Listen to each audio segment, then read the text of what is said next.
Coming up next on NewsDepth, Floridians deal with a second major hurricane.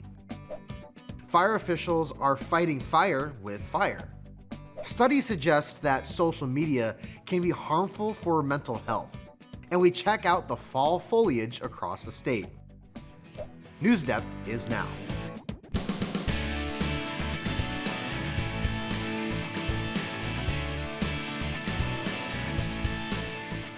For the second time in just 2 weeks, Florida takes a direct hit from another major hurricane. Hello everybody, I'm Gabriel Kramer. Thank you for joining us. Last week, Hurricane Milton dumped record rain, devastating winds, and caused dozens of tornadoes across the state of Florida. Governor Ron DeSantis held a press conference to reassure residents that help is on the way. We will better understand the extent of the damage as the day progresses. And you have people that are out there assessing damage right now. First responders have been working all through the night to help people who are in distress. And what we can say is the storm was significant, but thankfully this was not the worst case scenario. The storm did weaken before landfall. The storm was recorded as a Category 3 on the Saffir-Simpson scale. The Saffir-Simpson scale is a rating system used to categorize hurricanes based on their sustained wind speed and potential for property damage. Torrential rain from the storm caused severe flooding, turning streets into rivers, while strong winds downed trees and knocked out power to millions. Brian Abel is in Orlando with the latest. For the second time in as many weeks, a major hurricane slamming into Florida. Hurricane Milton making landfall near Siesta Key Wednesday night as a major Category 3 storm with catastrophic force. A once-in-a-thousand-year rain event transforming streets into rushing rivers. Gusting winds, downing trees, blowing transformers, and leaving millions in the dark. We have an unprecedented number of our customers who are without power. The roof of Tropicana Field, home to the Tampa Bay Rays, ripped open. The storm spawning dozens of tornadoes, including several in Port St. Lucie County. The National Weather Service also reporting the most tornado warnings ever in a single day in Florida.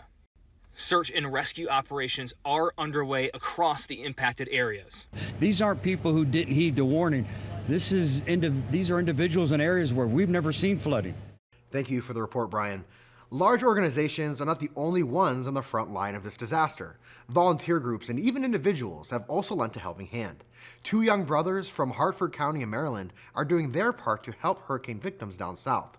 Jennifer Franciotti speaks to Nicholas and Jackson about their donation drive. This is the post on Facebook that launched a community drive last week here at the Norrisville Volunteer Fire Company in Pilesville. It's all to help victims of Hurricane Helene in North Carolina. So we were taking stuff out of people's trunks and we just got all the stuff out and we put it in the trailer. 10-year-old Jackson and 8-year-old Nicholas wanted to do something to help after their dad, Brandon, who's a fire captain in Baltimore County, was deployed to the area to assist with FEMA efforts. And they wanted to go to North Carolina with chainsaws and ready to cut some trees and help people get out, help Daddy get in. Instead, they organized a donation drive, getting a 53-foot trailer and bringing the community together to fill it with much-needed supplies. Water, pillows, clothes, food.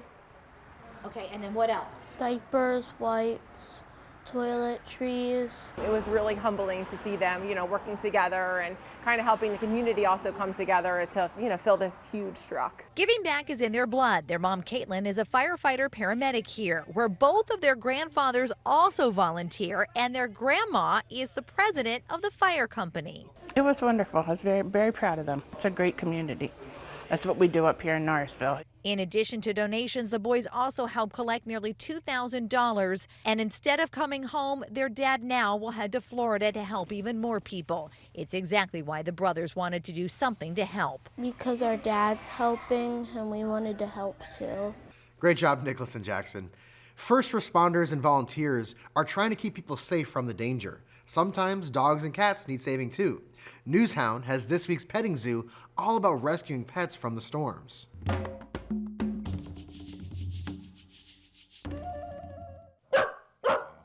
Hey there, NewsHound. You look very professional today. I like to see you take your job seriously. All right, what did you find for us today? Oh, I see. It's a story about rescuers that are saving pets from hurricane dangers, but also how sometimes the dogs are the ones aiding in the rescues. Rescuers are saving pets as well as people from hurricane dangers in the southeast. Volunteers are getting supplies for the whole family to remote areas of North Carolina devastated from Hurricane Helene. Pet supplies, cat food, dog food. Sometimes the assistance goes the other way. Trained dogs help with search and rescue after disasters. And at the Emergency Operations Center in Tampa, the mayor says this cutie is boosting morale. She's our stress reliever here. Those pets are so brave. To check it out, you can watch the full story on our website or YouTube channel. Thanks as always, Newshound. You've been finding us some great stories lately. Well, as Florida grapples with the devastation left behind by Hurricane Milton, the impacts of extreme weather aren't limited to just one region. In North Dakota, a small community of about 600 people are supporting firefighters battling a fast-spreading wildfire.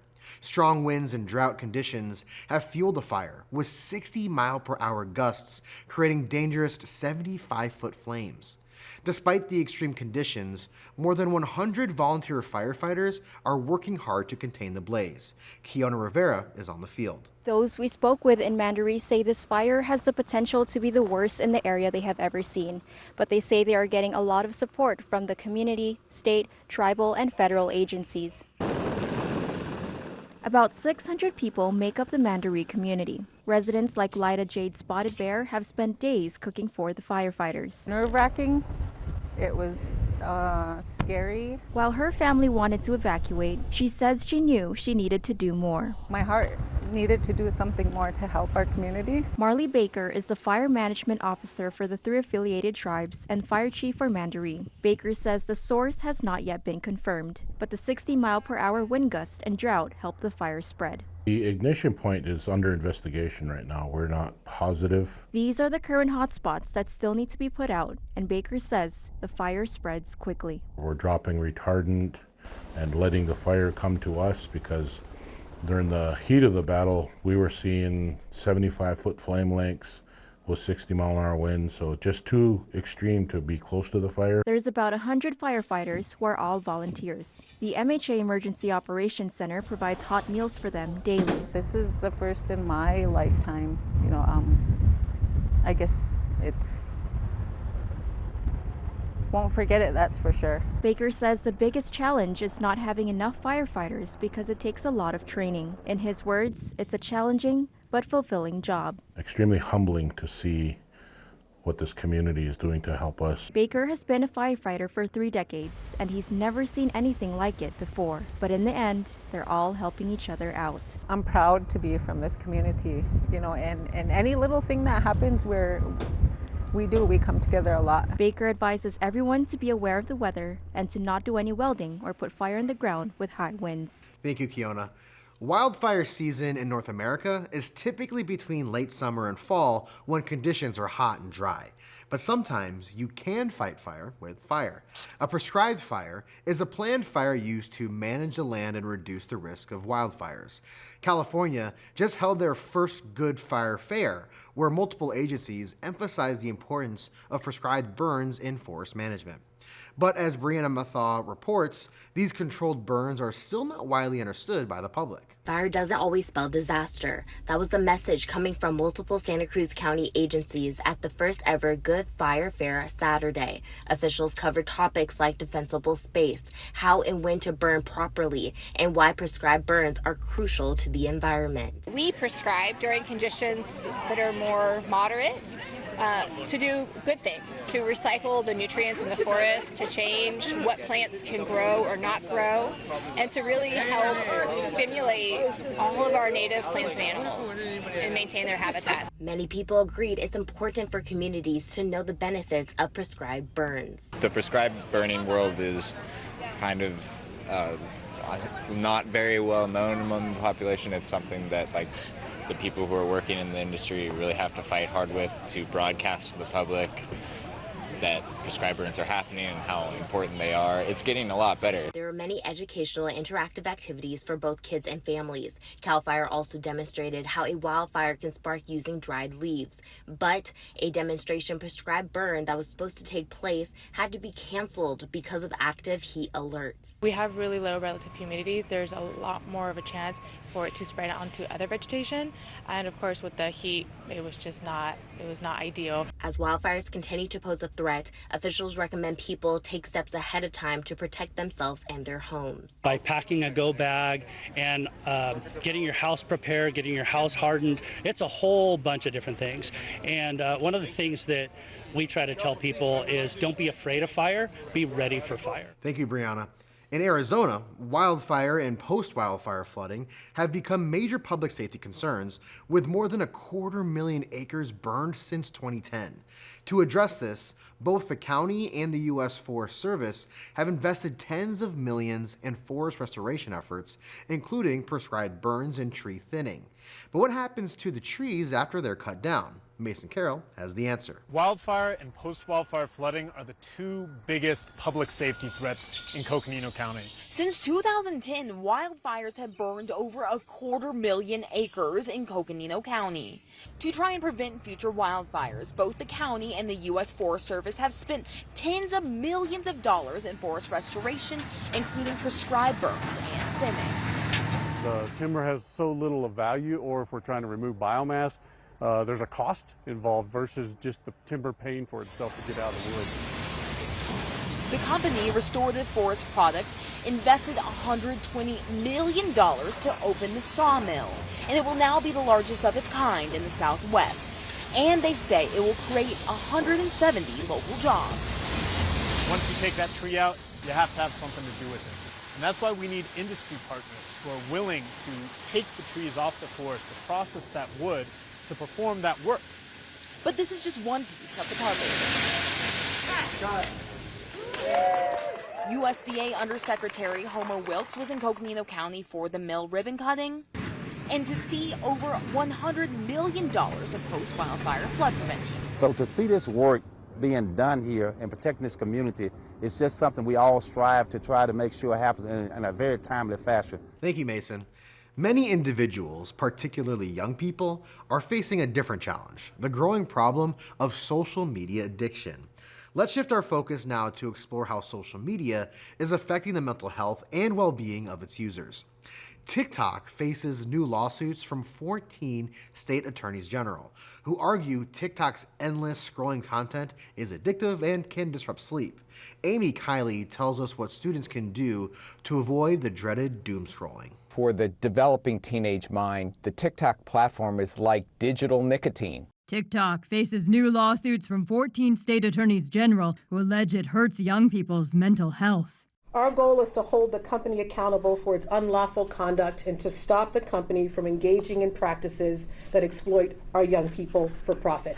Numerous studies show social media in general can harm children and teens. A CDC survey out just yesterday shows high schoolers who use it frequently report more negative experiences and emotions. But the new lawsuits single out TikTok as being especially dangerous. We know that the overuse of social media is driving an epidemic of mental health challenges for young people. TikTok is particularly effective at it. The suits argue TikTok's endless scrolling content is addictive. They say challenge videos on the platform can encourage risky behavior, and late-night push notifications can disrupt sleep. It's intentional design choices that trap young people's time and attention and hurt them in the process. TikTok says it's proud of its efforts to protect teens. It says it removes underage users and employs safeguards. TikTok hasn't been straight with the public, with parents, with children, in overstating its safety features when it knows, in fact, that the safety features don't work. Thank you, Amy. We now want to hear from you. What are your tips to limit social media? Students can use our inbox form online or send us an email to newsdepth@ideastream.org. On our last episode, we learned about Suni and Butch, two NASA astronauts on board the International Space Station waiting for a ride home. And we wanted to know what you thought life would be like in outer space. Let's see what you had to say by opening our inbox. 4th grader Cooper from Memorial Elementary in Brunswick sent us this email. I think it would be cool in space because you can float and act like Superman. Also, everything else moves very slow. A big thank you to my 4th grade teachers, Mr. Nickel, Mrs. Spiker, and Miss Bierman. Shout out to Cooper's teachers! Harper from Harding Middle School in Lakewood thinks being in space would be fun but a little lonely. Dear NewsDepth, I think that life in space would be fun but also isolating. Life in space would be fun because you could conduct experiments.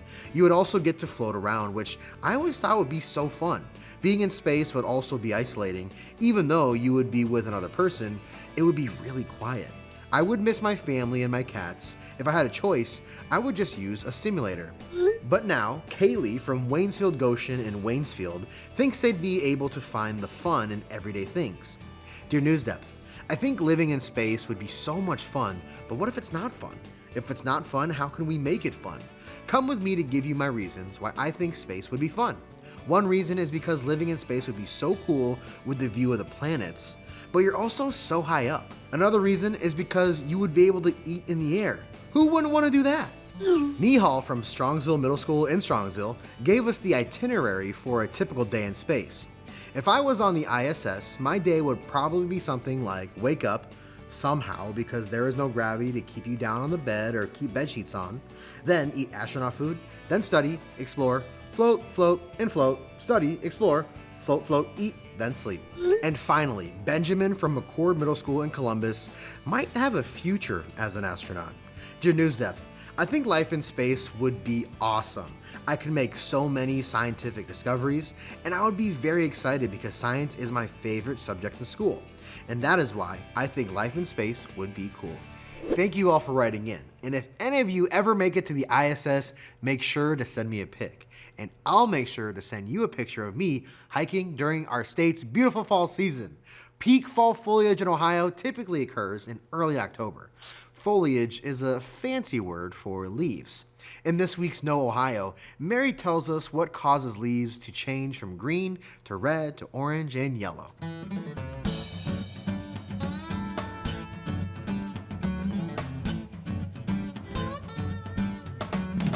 Well, forget the pumpkins. Take a look outside and you'll see vibrant oranges, reds, and yellows as we hit peak fall color here in Ohio. National Geographic magazine even calls Holmes County, Ohio, one of the top 10 places in the world to see fall color. So lace up your hiking boots as we explore Ohio's fall foliage. And just so you know, that's just a fancy word for leaves. Nature's paintbrushes have been working extra hard here in the Buckeye State as green leaves are no more, and we're seeing lots of color all around us.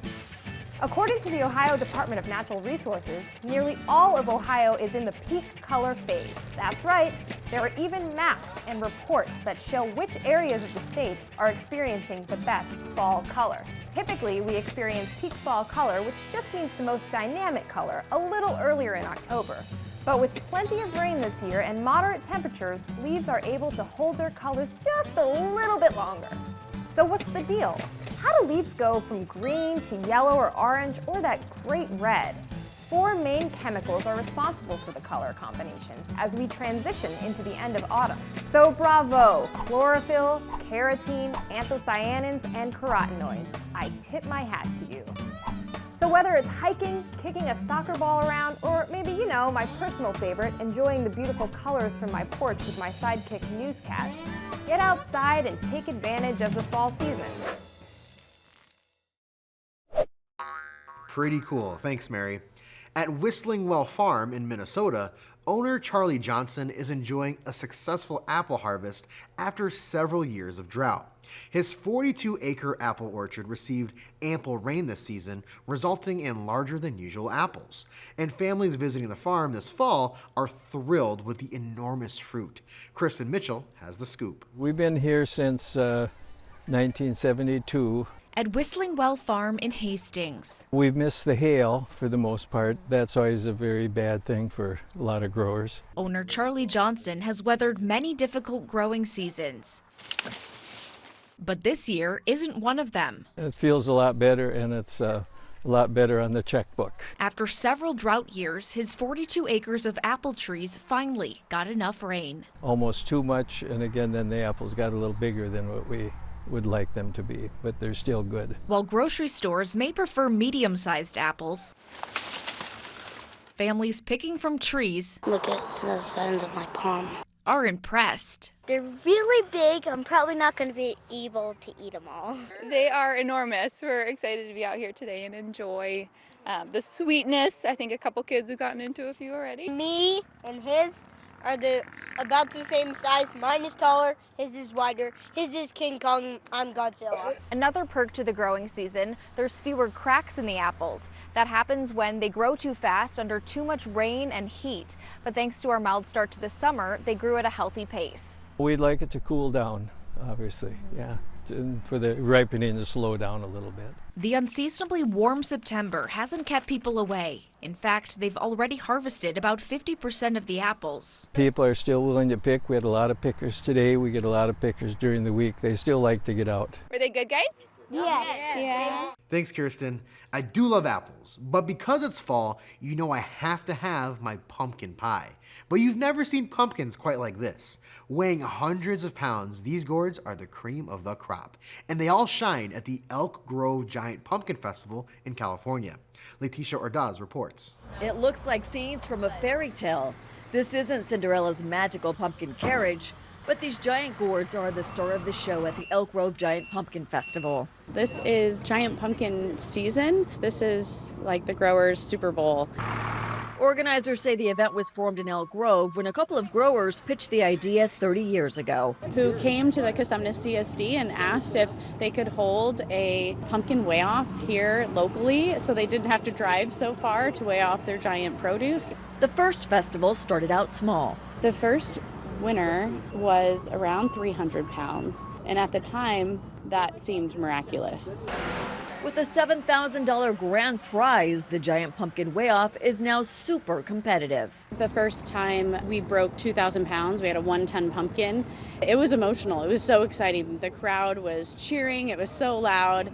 It was unbelievable to think that we had a 1-ton pumpkin, and we've beat that multiple times since then. It's unreal. Grower Johnny Rigetti drove from San Luis Obispo in hopes of being crowned king of the giant pumpkin weigh-off. His family didn't just bring one gourd, they brought 3. He shares what it takes to compete. A little bit of everything. Genetics is a good one, getting your soil dialed in. You want to test your soil and make sure all that's as good as it can be. Nick Kennedy and his son Harris brought their giant pumpkin, which they named Poppy, for the competition. They don't have a farm, but that didn't stop them from growing this giant pumpkin in their backyard in Fair Oaks. I think just a lot of care, a lot of time, patience, a good seed, of course, and just a little bit of hard work. Thanks, Leticia. Now, it's time for you to sound off. For this week's poll, we want to know, what is your favorite fall activity?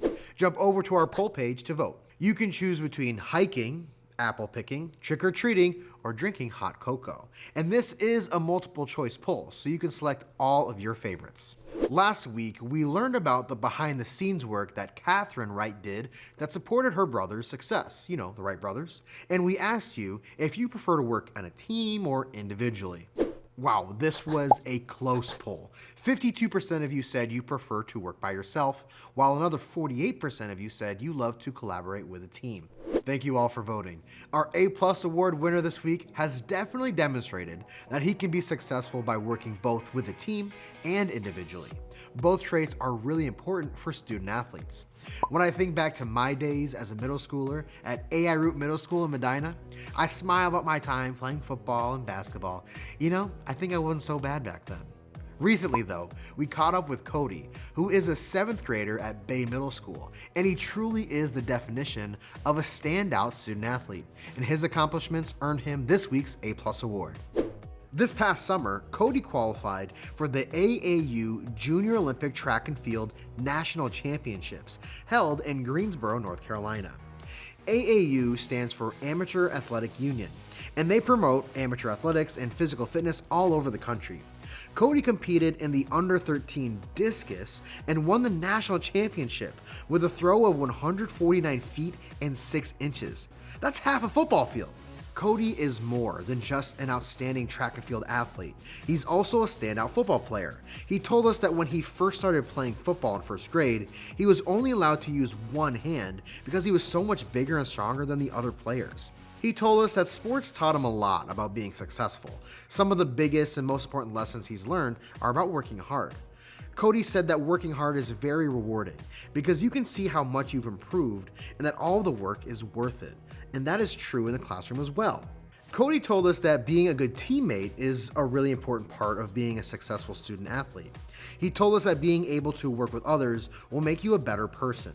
He also said that supporting your teammates will help you reach your goals and teach you a lot about respect and responsibility. Not one to rest on past success, Cody has some big goals for this school year. He told us that he's hoping to lead his football team to an undefeated season, and he wants to qualify for the Ohio Middle School State Championships in track and field this spring. Cody's parents told us that he's a great student and a wonderful brother. Here's a big A+ award congratulations to Cody for winning the Junior Olympics National Championship in the discus. Really cool. That's all we have for today's episode, but we always want to hear from you, and there are plenty of ways for you to stay in touch with us. You can send us a letter. We're at 1375 Euclid Avenue. That's Cleveland, Ohio. Zip code here is 44115. And you can email us at newsdepth@ideastream.org. Plus, you can catch all of our special segments on YouTube. Hit subscribe if you're old enough so you don't miss out on any of our new videos. Thank you for joining us. I'm Gabriel Kramer. We'll see you right back here next week, and once again, happy Filipino American History Month.